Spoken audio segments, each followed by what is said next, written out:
আমি ভূতের রাজা বলছি। ভূতের রাজ্যে আপনাকে স্বাগতম।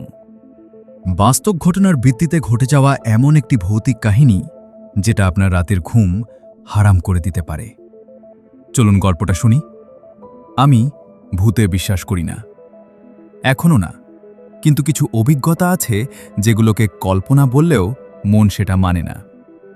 আমি নাইম। আমাদের বাড়িটা বাংলাদেশে কুমিল্লায়। বাইরে থেকে একদম সাধারণ, 3 তলা, পুরনো ধাঁচের। প্রথম তলায় রান্নাঘর, দ্বিতীয় তলায় থাকার ঘরগুলো, আর তৃতীয় তলায় একটা বড় হোল রুম, যেটা প্রায় সব সময় খালি পড়ে থাকত। একই কম্পাউন্ডে আমার দাদির ক্লিনিক ছিল। তিনি গাইনোকোলজিস্ট ছিলেন। 90-এর দশকে তিনি অনেক মৃত্যু আর জন্মের মাঝখানের গল্প দেখেছেন, যা আমাদের পরিবারের কাছে অস্বাভাবিক কিছু ছিল না। কিন্তু ওই বাড়িটা সবসময় একটু ভুল লাগত। রাতে ওপরের তলা থেকে আসবাবপত্র নড়ার শব্দ শোনা যেত। আমরা অনেকবার উপরে গিয়ে দেখেছি সবকিছু ঠিক জায়গায়, কেউ নেই। তবুও একটা অনুভূতি ছিল, কেউ আমাদের দেখছে। শুরুতে এসবকে আমি পাত্তা দিতাম না, কিন্তু পরে রাতের অভিজ্ঞতা বদলে গেল। আমি ঘুম থেকে জেগে উঠতাম আর দেখতাম একটা ফ্যাকাশে সাদা অবয়ব আমার বুকের ওপর বসে আছে। মুখ নেই, চোখ নেই, শুধু উপস্থিতি। আমি জানতাম এটা বাস্তব না। নিজের শরীর নাড়ানোর চেষ্টা করতাম আর কিছুক্ষণ পর সব মিলিয়ে যেত। তখন ভাবতাম এটা শুধু ঘুমের সমস্যা, কিন্তু ঢাকায় থাকাকালীন ব্যাপারটা আরও খারাপ হলো। আমি মাঝরাতে শুনতাম কেউ আমার নাম ধরে ডাকছে, কিন্তু ঘরে তখন কেউই নেই। সবচেয়ে ভয়ঙ্কর রাতটা ছিল যখন আমি আর আমার বোনের রুমে একা ছিলাম। সে তখন বাসায় ছিল না। 2টা বিছানা ছিল, শুধু আমার বিছানায় মশারি টাঙানো। রাত গভীর, হঠাৎ ঘুম ভেঙে গেল। আমি দেখি আমার বোনের বিছানায় একটা ছায়ামূর্তি বসে আছে। পুরোটা কালো, কোনো মুখ নেই। সে আমার দিকে তাকিয়ে আছে। এইবার আমি নড়তে পারছিলাম। হঠাৎ আমার মশারি নিজে থেকেই উপরে উঠতে শুরু করল, যেন কেউ ভেতরে ঢুকছে। কম্বলও নড়ে উঠল। ঘরটা ঠান্ডা হয়ে গেল। তারপর আমি অনুভব করলাম একটা ঠান্ডা বাতাস আমার মাথায় লাগছে। ধীরে ধীরে পুরো শরীরে ছড়িয়ে পড়ল। আর ঠিক তখনই সেই ছায়াটা যেন পিছিয়ে যেতে শুরু করল। কিছুক্ষণ পর সব থেমে গেল। আমি উঠে বসলাম। পুরো শরীর কাঁপছে, ভেজা ঘাম। তারপর আমি অজ্ঞান হয়ে গেলাম। সকালে আমি মাকে সব বললাম। তিনি ভয় পেয়ে যান। এক আত্মীয়ের মাধ্যমে আরবি আয়াত লেখা কাগজ এনে আমার বিছানায় রাখা হলো। তারপর থেকে আর কিছু হয়নি। কিন্তু গল্প এখানেই শেষ না। কয়েক বছর পরে আমি আবার সেই বাড়িতে ফিরি। রাতে ঘুমের সময় হঠাৎ আমার ফোনে একটা নোটিফিকেশন আসে। পুরনো অডিও ফাইল, নাম স্লিপ রেকর্ডিং। আমি তো কখনো রেকর্ডিং চালু করি না। প্লে করলাম। প্রথমে শুধু শ্বাসের শব্দ, তারপর আমার নিজের গলা। আমি ঘুমের মধ্যে বলছি, ও এখনো এখানে আছে। তারপর আরেকটা কণ্ঠ, এইবার খুব পরিষ্কার, আমার নাম ধরে ডাকছে।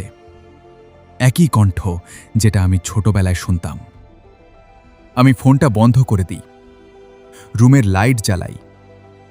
কিন্তু এবার অস্বস্তি না। মনে হলো কেউ সত্যিই ঘরে দাঁড়িয়ে আছে, এবং এইবার আমি আর একা ছিলাম না। শেষ লাইনটা আজও আমার মাথায় ঘুরে। তুমি ভাবছো তুমি চলে গেছো, কিন্তু তুমি শুধু আমাদের থেকে দূরে গেছো। কয়েকদিন ধরে আমি ঘুমাতে পারছিলাম না। যে অডিওটা পেয়েছিলাম সেটা আর কখনো খুলিনি। কিন্তু সমস্যা হলো, আমি যতই ভুলে যেতে চাই ততই মনে হচ্ছিল কিছু একটা আমাকে মনে করিয়ে দিচ্ছে। ওই বাড়িতে আবার গিয়েছিলাম। রাত ছিল, সবকিছু আগের মতোই নিঃশব্দ। কিন্তু এবার একটা পার্থক্য ছিল।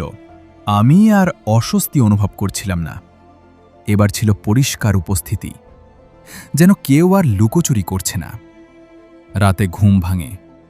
এইবার কোনো ছায়া নয়, এইবার আমি দেখি ঘরের কোণে একটা মানুষ দাঁড়িয়ে আছে, একদম স্থির। মুখ দেখা যাচ্ছে না, কিন্তু সে আমার দিকে তাকিয়ে আছে। আমি নড়তে পারছি না, কিন্তু এবার ভয়ে না। এইবার যেন শরীর নিজেই বুঝে গেছে এটা শুধু ঘুম না। হঠাৎ সেই কণ্ঠটা আবার শুনি, একদম পরিষ্কার, তুমি এখনো বুঝোনি? তারপর সব অন্ধকার হয়ে যায়। আমি যখন জ্ঞান ফিরে পাই, আমি নিজের ঘরে না, আমি দাঁড়িয়ে আছি তৃতীয় তলায়, যেখানে কেউ থাকে না, যেখানে সব সময় দরজা বন্ধ তো থাকে, কিন্তু এখন দরজা খোলা। আর ভিতরে পুরনো কিছু জিনিস, পুরনো মেডিকেল ফাইল, আমার দাদির ক্লিনিকের ফাইল।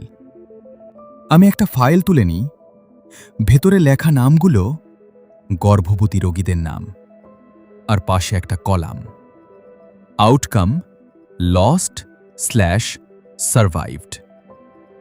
কিন্তু শেষ পাতায় গিয়ে আমি থমকে যাই। একটা আলাদা পৃষ্ঠা, লেখা আছে subject child male, observation case, আর নিচে আমার জন্ম তারিখ। আমি বুঝতে পারি না, হঠাৎ মাথায় সব ভেঙে পড়ে। শব্দ, ডাক, ছায়া, উপস্থিতি সব একসাথে জুড়ে যায়। তারপর পেছন থেকে সেই কণ্ঠটা আবার আসে, এইবার খুব কাছে। আমরা তোমাকে ডাকিনি, আমরা তোমাকে রেখেছিলাম। আমি ঘুরে তাকাই, কেউ নেই, কিন্তু দেয়ালে একটা ছায়া পড়েছে, একটা ছোট ছেলের মতো, যা আমার ছায়া না। পরের মুহূর্তে আমি নিচে পড়ে যাই। সকালে যখন জেগে উঠি, আমি আবার নিজের ঘরে। সব স্বাভাবিক, কোনো ফাইল নেই, কোনো কাগজ নেই। শুধু একটা জিনিস বদলেছে, আমার ফোনের অডিও ফাইলটা ডিলিট হয়ে গেছে, কিন্তু নতুন একটা ফাইল তৈরি হয়েছে, নাম স্টিল হেয়ার। শেষ কথা আজও আমাকে অস্বস্তি দেয় না, এটা আমাকে নিশ্চিত করে আমি কখনোই ওই বাড়ি থেকে পুরোপুরি বের হইনি। আমি আর ওই বাড়িতে ফিরিনি কিছুদিন, কিন্তু ওই বাড়ি বলতে কি সত্যিই আমি বাইরে ছিলাম? কারণ সমস্যা ছিল, আমার ভেতরে সবকিছুই ঠিক ছিল না। আমি যেখানে যেতাম সেখানেই একটা অনুভূতি থাকতো, যেন কেউ আমার পেছনে হাঁটছে। এক রাতে আমি আবার সেই স্বপ্নে ফিরে যাই। তৃতীয় তলা, বন্ধ দরজা। এইবার দরজা খোলা না, এইবার আমি ভেতরে দাঁড়িয়ে আছি যেন সব সময়ই ছিলাম। আর মাঝখানে একটা আয়না, বড়, পুরনো, ধুলা জমে যাওয়া আয়না। আমি আয়নার সামনে দাঁড়াই। প্রথমে শুধু আমি দেখা যাচ্ছিলাম, তারপর ধীরে ধীরে আর একটা ছায়া দেখা গেল আমার পেছনে। কিন্তু সমস্যা হলো, আমি ঘুরেও কাউকে দেখি না, শুধু আয়নায় দেখা যাচ্ছে। কণ্ঠটা আবার আসে, এইবার খুব শান্ত। তুমি এখনো বুঝোনি কেন তুমি বারবার এখানে ফিরে আসো? আমি কিছু বলতে পারি না। হঠাৎ আয়নার ভেতরের আমি হাসতে শুরু করি, কিন্তু আমি হাসছি না। তারপর সত্যিটা ভেঙে পড়ে। কণ্ঠটা বলে, তুমি কখনোই বাড়িটা ছাড়োনি, তুমি শুধু মনে করেছো তুমি চলে গেছো। আমি পিছিয়ে যাই। আয়নায় দেখা যায় আমি একা না, আমার চারপাশে অনেকগুলো ছায়া, ছোট, বড়, অস্পষ্ট। সবাই আমাকে দেখছে। তারপর সবচেয়ে ভয়ঙ্কর অংশটা আসে। আয়নার ভেতরের আমি ধীরে ধীরে এগিয়ে আসে আর বলে, আমরা সবাই এখানে ছিলাম, তুমি ছাড়া না। হঠাৎ সবকিছু অন্ধকার। সকালে আমি আবার জেগে উঠি নিজের ঘরে। সব ঠিকঠাক, লাইট জ্বলছে, কোনো শব্দ নেই। আমি স্বস্তি পাই, প্রথমবারের মতো। ফোন হাতে নিই, কিন্তু হোম স্ক্রিনে একটা নতুন নোটিফিকেশন, একটা ভিডিও ফাইল, নাম you are awake now. Video খুলতেই দেখি আমি ক্যামেরার দিকে তাকিয়ে আছি, এই মুহূর্তে, এই ঘরে, এই সময়ে। কিন্তু আমি তো ফোন ধরেছি এখনই।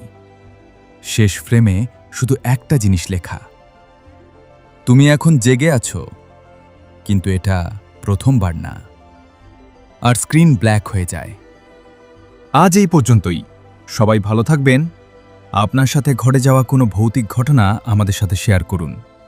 আমরা আপনার গল্পটি আমাদের চ্যানেলে তুলে ধরব। আশা করি আপনারা আমাদের পাশে থাকবেন। ধন্যবাদ।